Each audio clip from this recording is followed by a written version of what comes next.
The important thing when your account goes delinquent is to understand that the clock is ticking and there's a certain schedule of events that takes place over 30, 60, 90 days and so on.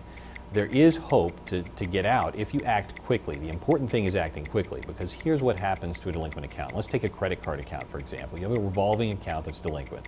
It's gone beyond the 30-day billing cycle. You haven't made that payment, so you're into the 30 to 60-day delinquent cycle.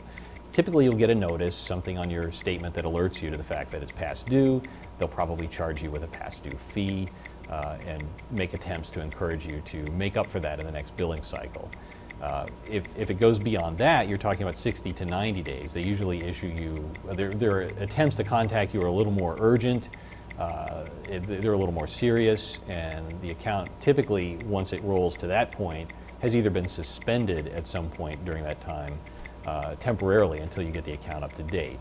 Once it goes to the 90-day mark, that's when you're really in trouble. Typically the account is closed out, you can't charge on that account. There's still hope to pay it up to date, but it's not too late at that point. But it's really serious, and the clock is getting closer to the end point. Beyond the 90-day point, typically what happens is credit card companies will write off that debt as uncollectible, and it's called charge-off debt. When it goes to charge-off, that's the worst possible status an account can have on your credit file. And at that point, you're just talking about, well, you need to just pay off the whole balance in full to try to resolve the situation.